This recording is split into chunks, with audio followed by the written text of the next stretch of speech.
सो विनेश, अभी recent days में जिस तरह टेक्नोलॉजी बहुत स्पीड से ग्रो हो रही है, बहुत फास्ट तरीके से टेक्नोलॉजी में एडवांसमेंट्स हो रही हैं, so what do you think will it be a challenging thing for the small businesses and individuals to compete with the big brands? Yeah, actually, the way the things are changing now, the AI has emerged. The way the AI is, taking over the businesses.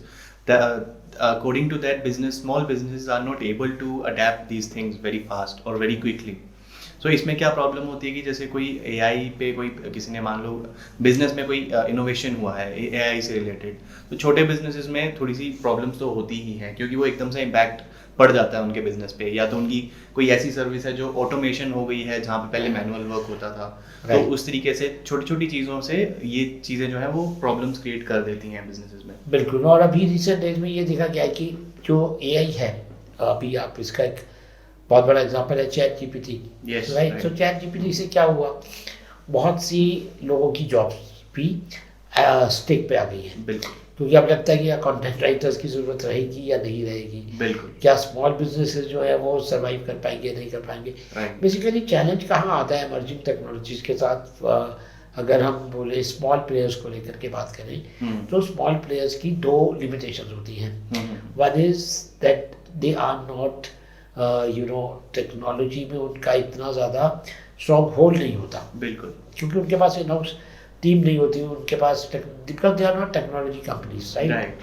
So they can't execute things. They can't implement technologies on their own. Yes, right. अगर कोई आज किसी को कहे कि आप अपने पूरे बिजनेस का ऑटोमेशन प्रोसेस अपने लेवल पे इम्प्लीमेंट कर लो, तो they struggle. It will be a hectic. It will be a difficult thing for them, right? Right. Even अगर आप उनको एक CRM या ERP सॉफ्टवेयर भी इम्प्लीमेंट करने को कहोगे अपनी ऑर्गेनाइजेशन में, तो उनके लिए चैलेंजिंग होता है। Whereas जो बड़ी ऑर्गेनाइजेशन होती है, they have resources, right? Yes. तो एक चैलेंज ये होता है, और दूसरा चैलेंज जो उनके पास होता है वो होता है फाइनेंशियल। यस, फाइनेंशियल भी बहुत बड़ा मेन इशू होता है, क्योंकि ये जो टूल्स हैं, AI is itself a big huge thing, तो उसको इम्प्लीमेंट करना किसी बिजनेस में is a very big thing, उसमें एक्सपेंसेस भी बहुत यूज होते हैं। और इसमें जब आप टेक्नोलॉजी में इम्प्लीमेंट कर रहे हो AI को, सो अपने बिजनेस में, तो AI कहाँ पे बिल्ड होता है? AI का बेस क्या, फाउंडेशन क्या है? That is data.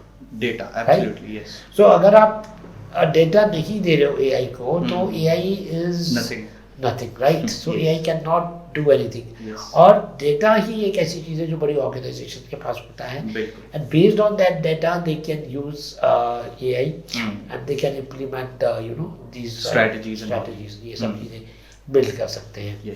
तो अब हमारा क्वेश्चन, जो हमारा आज का टॉपिक है, जिस चीज़ को हम आज डिस्कस करने की कोशिश कर रहे हैं, वो ये है कि हमारे जो स्मॉल बिजनेसेस हैं, और जो इंडिविजुअल्स हैं, वो लोग कैसे इस टाइम पे कॉम्पीट कर सकते हैं बड़े ब्रांड्स को, राइट? और उनके लिए क्या बेस्ट स्ट्रेटजीज होनी चाहिए, और उन्हें कहाँ पे फोकस करना चाहिए, right?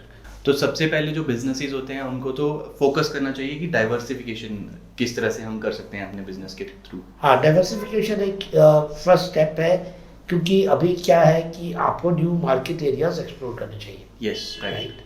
Diversification is about entering into a new segment.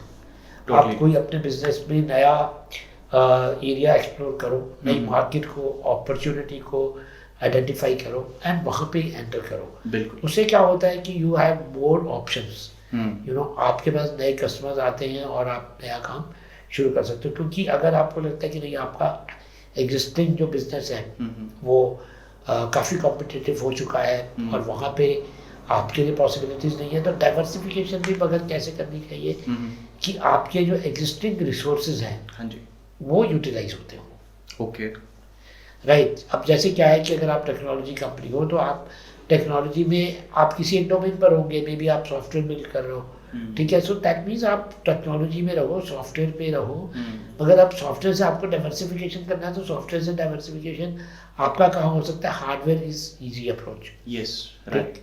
या फिर आप ऑनलाइन पे जा सकते हो, एप्स में जा सकते हो, मतलब आपकी जो मेन इंडस्ट्री है वो वही रहे। उससे आपको क्या बेनिफिट होगा अगर आप इस तरह डाइवर्सिफाई करते हो? आपका रिसोर्सेज वही यूज हो जाएंगे। बिल्कुल सही बात है सर। है ना। और एक डाइवर्सिफिकेशन का तरीका होता है जहाँ पे आप इंडस्ट्री चेंज कर देते हो, राइट।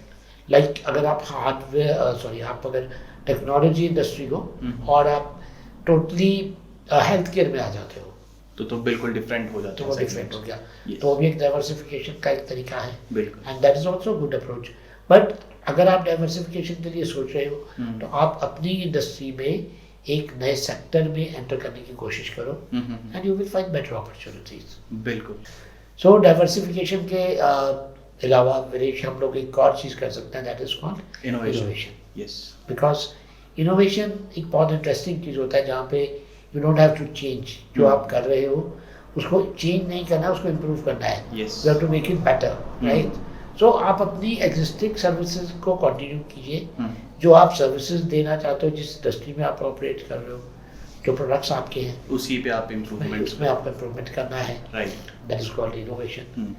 अब इसमें क्या होता है कि जैसे कई अब टेक्नोलॉजी पे ही अगर हम फोकस कर रहे हैं तो कुछ कंपनीज होती हैं, जैसे कोई लैपटॉप मैन्युफैक्चरर है, कोई स्मार्टफोन मैन्युफैक्चरर है, तो पहले तो वो एक वर्जन लॉन्च कर देते हैं मार्केट में, उसके बाद उनको लगता है कि नहीं लोगों के पास ये प्रॉब्लम्स आ रही हैं उस प्रोडक्ट से रिलेटेड, तो वो इनोवेट कर देते हैं उसको, लोगों के आइडियाज लेकर उस तरीके से नए फीचर्स ऐड आपको कुछ इनोवेटिव आइडियाज लेके आने हैं, आउट ऑफ द बॉक्स आपकी थिंकिंग होनी चाहिए if you want to really implement innovation in your organization, in your company. बिल्कुल। So innovation से क्या फायदा रहता है कि आप अपने ही प्रोडक्ट को बेटर बनाते रहते हो, राइट। और कंपटीशन आपका एलिमिनेट होता जाता है, क्योंकि जो चीज़ मार्केट में नहीं है आप उनको किस तरीके से आप उनको ऑफर कर रहे हो अपने कस्टमर्स को, तो आपका कंपटीशन जो है वो खत्म हो जाएगा। And innovation is always about creating something new. Yes. It's a continuous process, right. You know. जैसे आप एग्जांपल देखो, अगर आप इस मतलब देख के चलो तो मोबाइल फ़ोन ही है, लेकिन इसमें कितनी इनोवेशंस हो चुकी है। पहले कीपैड नंबर्स आते थे, कीपैड था, फिर टच स्क्रीन आया, के बाद कैमरा आ गया, कैमरा के बाद अब इसमें आपका फ्रंट कैमरा आ गया, यू नो, और मेमोरीज एक्सपैंड हो गई, 4 कैमराज आ गए। सो प्रोडक्ट वही है और लेकिन उसमें इनोवेशन हो रही है। So this is an example of innovation कि आप अपने प्रोडक्ट को इनोवेटिव वे में किस तरीके से मार्केट में लॉन्च कर सकते हो। तो अगर आप इनोवेशंस करोगे तो आपको जो है हमारे ब्रांड्स के साथ compete करना इजी रहेगा। सो डाइवर्सिफिकेशन और इनोवेशन तो हमेशा बिजनेस में आपको करते रहना चाहिए, बिकॉज चाहे आप टेक्नोलॉजी से कॉम्पीट कर रहे हो या आप किसी और फैक्टर्स, एक्सटर्नल फैक्टर से भी कॉम्पीट कर रहे हो, so diversification and innovation will always help you, you know, survive and grow in the market. But उसके अलावा जब आप स्पेशली टेक्नोलॉजी से कॉम्पीट करने का सोच रहे हो और वो भी आर्टिफिशियल इंटेलिजेंस से, तो आपको एक ही चीज़ जो बहुत स्ट्रांगली हेल्प कर सकती है, जो स्मॉल बिजनेसेस के लिए एक स्ट्रांग मंत्रा हो सकता है, that is building human relationships. Clients के साथ, आपके कस्टमर्स के साथ आपके अच्छे रिलेशंस होंगे तो आपका आर्टिफिशियल इंटेलिजेंस आपका कुछ भी बिगाड़ नहीं सकता, क्योंकि जो बिजनेस है वो रिलेशंस में चलता है। एंड आर्टिफिशियल इंटेलिजेंस, टेक्नोलॉजीज और ये सब चीज़ें जो हैं, ये सब टूल्स हैं, राइट, ये रोबोटिक चीज़ें हैं, और जैसे इसका नाम है आर्टिफिशियल, तो ये आर्टिफिशियल है और इसमें इमोशंस नहीं हो सकती, राइट। सो अगर आपको इसको फाइट करना है तो आप ह्यूमन फैक्टर से फाइट करो। वो जो ह्यूमन एलिमेंट है वो इनके पास नहीं हो सकता, they don't have emotions, right. वो उनके पास इमोशन नहीं है, वो सेंटिमेंट्स नहीं है, वो आपके लिए एम्पैथी नहीं है, वो कस्टमर का पेन को नहीं उस तरीके से समझ पाएंगे, राइट। तो वो चीज़ जब आप एक्सटेंड करोगे अपने कस्टमर को, और वो एक्सप्रेशन जब आपका होगा आपके कस्टमर के लिए, जब आप अपने कस्टमर की प्रॉब्लम को, उस दर्द को समझोगे और उसकी प्रॉब्लम को सॉल्व करोगे, तो वो ये एआई के थ्रू इम्प्लीमेंट की हुई स्ट्रैटेजीज को एक्सेप्ट नहीं करेगा आपका कस्टमर। बिल्कुल। वो ह्यूमन टच उसे चाहिए, राइट। क्योंकि बिजनेस कहाँ होने जा रहा है, सी आपके एंड कस्टमर कौन होंगे अल्टीमेटली, आप ये देखिए, ह्यूमंस, राइट। रोबोट्स आपसे सामान नहीं खरीदेंगे, बिल्कुल, राइट, लेकिन आपसे खरीदेगा कौन, ह्यूमंस।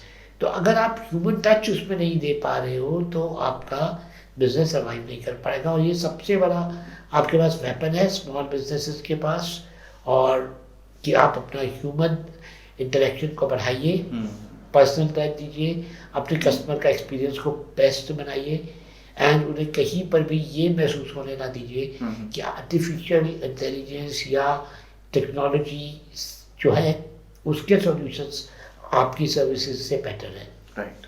क्योंकि आपके पास अगर वो पावर नहीं है तो आपके पास वो पावर है जो ह्यूमन साइकोलॉजी को समझ सकती है, बिल्कुल, ह्यूमन माइंड को समझ सकती है, इमोशंस को समझ सकती है, सेंटिमेंट्स को समझ सकती है। तो आप उसे अपना हथियार बनाइए। तो अगर आप भी अपने मार्केट में कंपटीशन को एलिमिनेट करना चाहते हो तो आपको ये तीनों फैक्टर्स को हमेशा ध्यान रखना पड़ेगा। First is diversification, second is innovation और थर्ड इज क्रिएटिंग रिलेशनशिप्स। अगर आप ये तीनों चीज़ें फॉलो करेंगे तो आप ऑब्वियसली टेक्नोलॉजी और एआई से कॉम्पीट कर सकते हैं और अपने मार्केट में हमेशा आगे रह सकते हैं।